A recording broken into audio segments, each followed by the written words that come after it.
So this is Bomb Squad Academy, and I played through this game entirely within an hour when I was playing on my lunch break a while back. And I gotta say, that sounds like it's a bad review, but it is not. That was an exciting, rip-roaring hour of fun, and this game was completely worth it. Unfortunately, it doesn't support cloud saves, so I can't just pop around and show you the best parts. I basically have to start at the beginning and show you how it goes. But that's fine.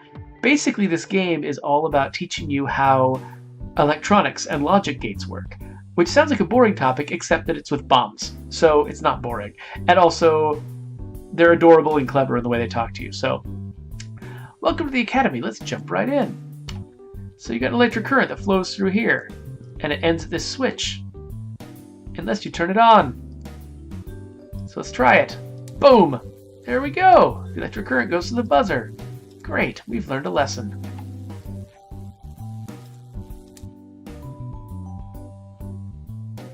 So now, I'm gonna turn on a bunch of lights. So let's turn everything on. Boink. That one's on, that one's on, that one's on. Yay, they're all on! Pretty simple, right? Oh no! It's a bomb! So I'm just going to blast through this and just talk through it. Basically, if I ever send current to this, the bomb goes off. That's not good. So instead I need to get the current to... I can either cut the current off to the power, or I need to get current to both of these green lights to disarm it without ever sending power here. So the first thing I want to do is disable power to that. Then I can turn that on and it won't go through. Turn on that green light, turn on that green light. Yay, we've disarmed it. Okay, so here's the bomb. I've got 1 minute to solve it. Got these switches. Okay, so the detonate. I definitely want to keep that off, except, well, if I turn it up, I have to turn this on in order to disarm it. But if I turn it on, it'll detonate. So my only other option is this guy. Turn off the power. They do a great job of teaching you one thing, but then turning it on its head as soon as you have to test it. Okay, so this one is not going to have the same solution. Yeah, the battery is connected directly to the power. No way to turn it off. Detonate. Disable. So I feel pretty safe now that I've turned off the detonation switch. So now I can turn this on, and that on, and I don't even know why that is. I'm just going to turn that off because I can. And there we go. Disarm the bomb. I love the very soothing music. It's like you got all this tension and you're expecting an explosion, and then, let's just chill out and relax. It's fine. Folks in the chat are talking about how explosions make everything better. And, well, in this case, if something explodes, that means I've lost. So I don't think I can cut the power off. I cannot. Detonation. Turn that off. And now we just gotta... Yeah, so that would have been a bad move. Green light. So all this is really teaching us is that wires can get really tangly and hard to follow. Pretty straightforward. So now we get into where it feels like, you know, bomb defusal from movies, right? We've got wires. We've got to cut the right wires. Well, so this is pretty simple. Oh wait, no, not the, no, continue. Don't want to hit that button, I want to hit this button. So we got the power directly connected. We've got, okay, so here's the danger. I can turn this on, and it goes to green. I want to turn this on to disarm the bomb, except the current will also go through this wire all the way around here to detonate. So I have to cut that wire, then flip the switch, and the bomb's disarmed. This is a little bit more confusing. So this is the detonation one. So that wire, I want to cut. Leave the other two intact. And there we go. So that's the basics. I'm not going to get all the way through the game because really I want people to buy this and play this. And the last thing I want to do is spoil all the puzzles. We'll go a little bit further so you can see the levels of complexity we get to. Well, you won't see all the levels of complexity because they're at the end.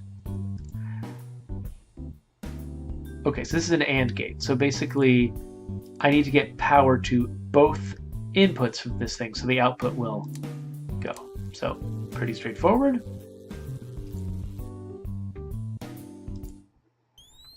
Okay, so, get an AND gate here. If both of these get power, then it'll detonate. So I want to flip this switch so that I can get power to this green light, but that'll be a problem. So I turn this off to deny power here, then I can turn this on, then I can turn that on.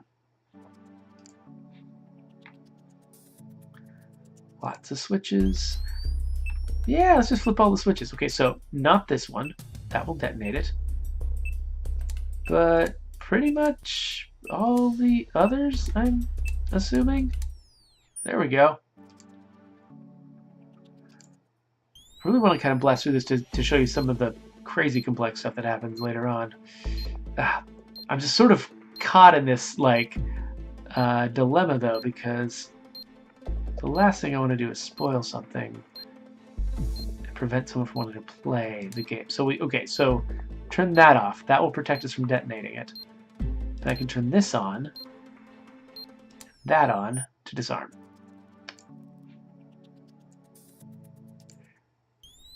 Really, we're not going to be able to get to my favorite part because there is a part where, like right now, this is this sort of like self-contained little packaged thing. And okay, hold on a second. I'm trying to figure out. Okay, so I need this wire because it's the only way to diffuse that. And I need this wire because it's the only way to diffuse this. I need to hit this diffuse. But somehow I need to prevent power from getting to this detonation thing here. So I think where it needs to be is this wire. I think I need to cut that and then turn on power here. So cut this. Turn on power there. It's not going to come through here, but if I turn this on, yeah, it goes through here. Perfect. 10 seconds left, right? I have actually won one of these puzzles at one point with like 1 second left. Just like a movie. It felt great. Everyone in the chat is like, we want to see explosions! Why are you defusing all of the bombs? Alright, so these are switches. So I'm like, doink, doink, doink. Yay, I rock! You do indeed!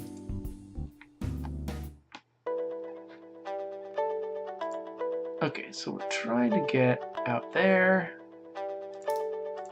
So, like that. Great.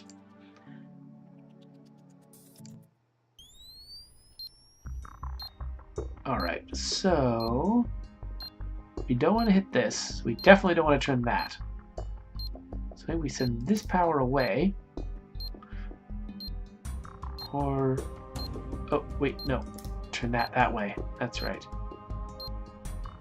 So that goes in there. And then we can do that. There we go. Oh, no explosion. Sorry, guys. Choose your path. Okay, it looks like the detonate is connected to nothing. So that seems fine. Oh, wait. I can just turn off the power. There we go. Can I defuse this bomb? I don't know. Okay, so looks like power is inevitably going down here. So if power ever gets into here, that's off, unless I switch it over here and then clip that wire. Now we're insulated from detonating it. Now we've just got to turn crap on.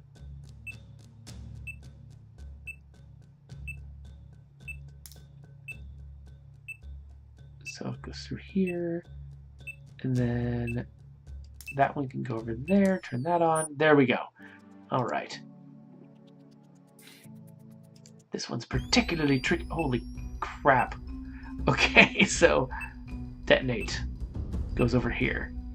It's connected to this. We never want to flip that away. Except we're probably going to need to get power coming into here.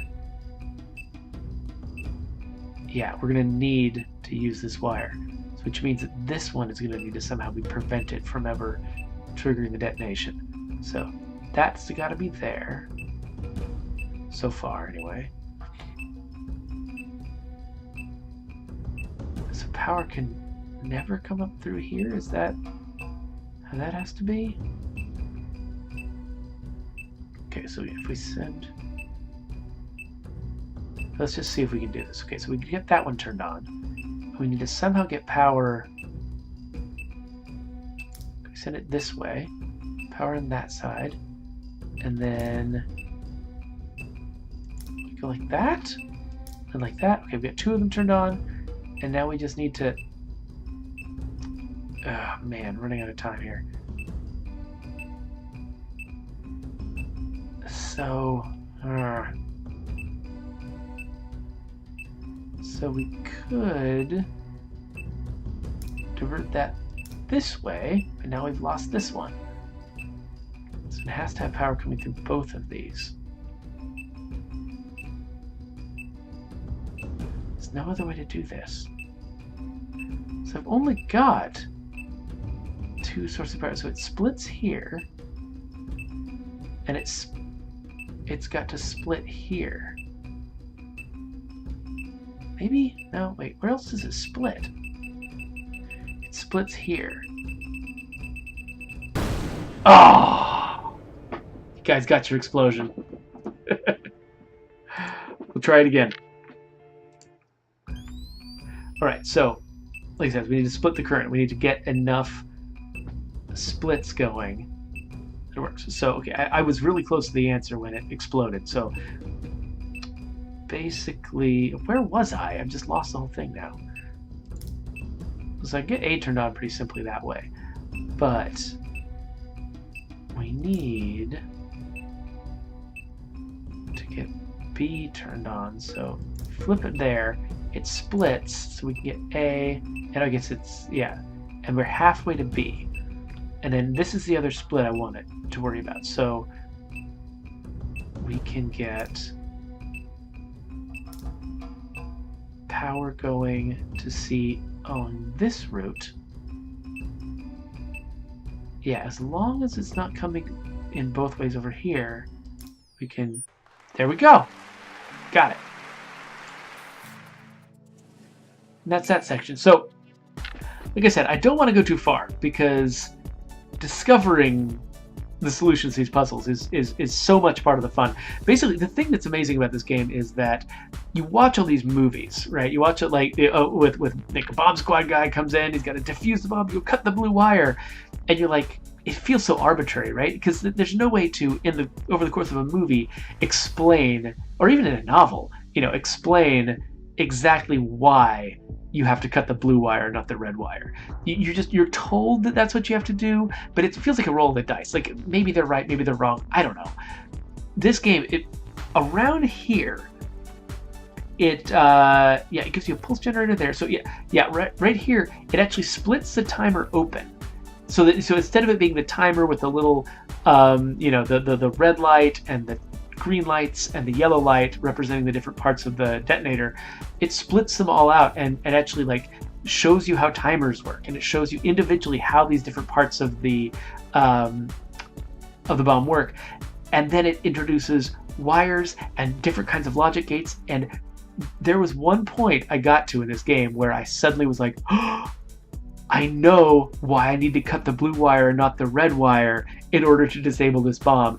And it had all the levels of complexity, but I grokked the entire thing, and I felt like I am the bomb squad guy in the movie now. Like, it was able to take this thing that always feels arbitrary and random and silly and turns it into something I actually understand. And the excitement level of diffusing that bomb, it can be exciting just to sort of roll the dice and hope that the guy gets it right on the screen, but it is so much more satisfying to actually succeed at it yourself.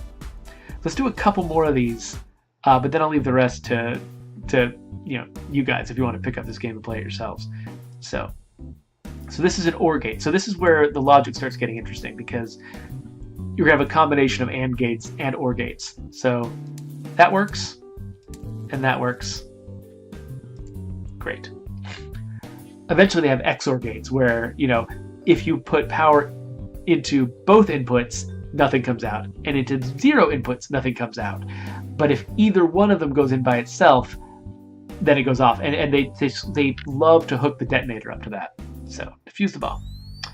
So if I get power from, if any power comes through here, we detonate. So it's got to come in from this side instead. So we got to turn that on. Great. Straightforward. It's got a button? What? Okay, so if I push that button, what's going to happen is power comes through here. So I got to turn off access to the detonator, and then turn on these guys, and then push the button. So the buttons are useful because you can basically temporarily put power into something and then remove it, and that becomes important later on when there are things that actually will let, like capacitors, that will charge up over time. I'm wasting time. There's a bomb about to go off. So we definitely don't want, we don't want power to come down any of these. Only this one. So I need to run this one and that one. And so you gotta start getting a sense here, like later on they skin these as codes to enter, right? Like this will be 1, 2, 3, and 4. You're like, oh well, my pin number is this number, this number, this number. And you're like, wow, yeah, I can see how somebody would set this up, right? To have like a series of buttons you push, and if you push those buttons, the bomb diffuses, and if you don't, if you get it wrong, then it detonates.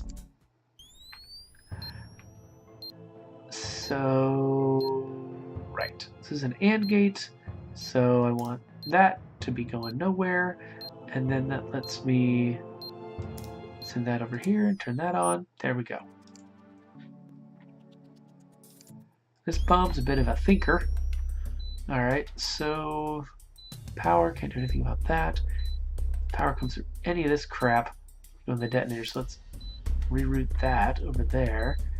But I also need to make sure that both of these never get, so we'll turn that off and turn that on. Okay, so the challenge of this one is I'm not seeing power coming in through all the time. I have to push this button confidently believing it's not going to set off the bomb. So it worked. Nice. I think this is the buzzer over here. So because I had power going to it, it made a noise. I think that's just there to scare me.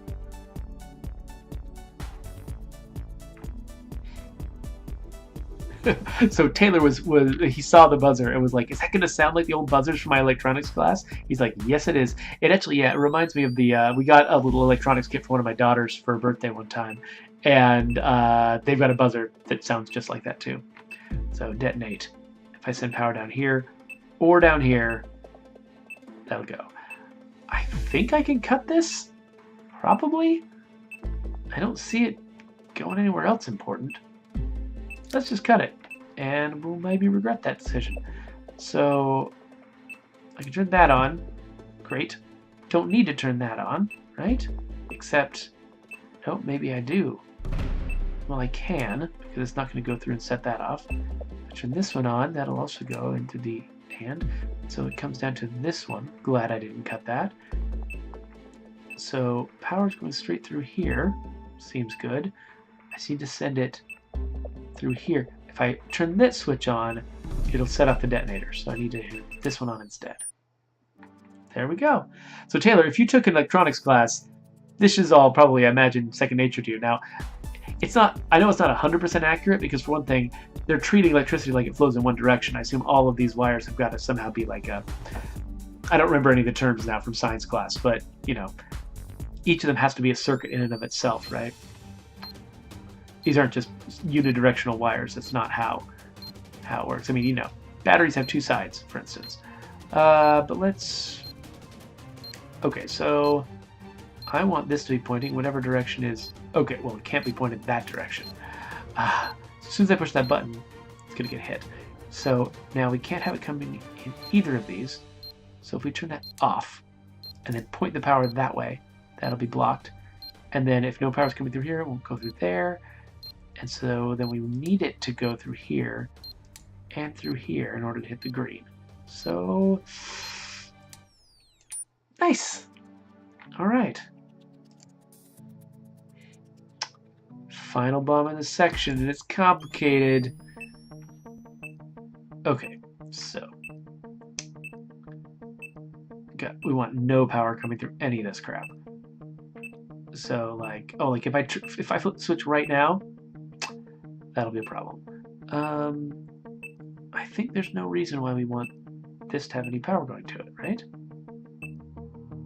Let's see where we do want power. We do want power going here. That's not going to cause any harm. And, okay, I want to push this button because it's going to send power all the way over here where I need it. But it's also going to send power here. So what I need to do is cut this wire, divert that there, so I can divert that there. Then I can send power through here, and it's not going to cause a problem over here. And then... Nope, I missed something. Okay, I missed something. So, that was fine. What did I miss? Clip. Power goes this way. But this is pointed at an empty circuit, so it's not going to go through here or here. Oh, but if it... Oh, this is what I missed. I didn't see that that was there. So it was pointed here and it just went straight to detonate, so it needs to be pointed that direction. And then... Congrats, you are a legend. Right. Alright, and that's where I'm going to stop. But capacitors are interesting because basically they fill up over time, so you can pull switches and push buttons and fill up a capacitor, and then it will start doing something for the next 5 seconds. And so sometimes you'll have to like use a capacitor to turn something off temporarily and then do something else quickly before the capacitor powers down again. And the XOR gate is just maddening for detonators. And then eventually, like I said, they split out that final detonator into the separate timer detonator components and really make you understand how this stuff comes together. So this is a really cool game. And the only reason I'm not continuing is because I don't want to spoil it, because this is a lot of fun to play through. And just, like I said, that experience of playing through it yourself, solving the logic yourself, suddenly gives so much meaning to all of this art that I've, that I've already seen, like all these movies that I've already watched. Like this experience kind of goes back in time in my memory and makes those shows more interesting because I actually have some understanding now of how it actually works. So yeah, so Taylor is like, you're stopping at capacitors? It's getting charged up about this game. Haha, pretty funny. But yeah, I'm definitely stopping because the last thing I want to... I mean, this game was so fun for me. The last thing I want to do is motivate people not to buy it. So that's going to be that.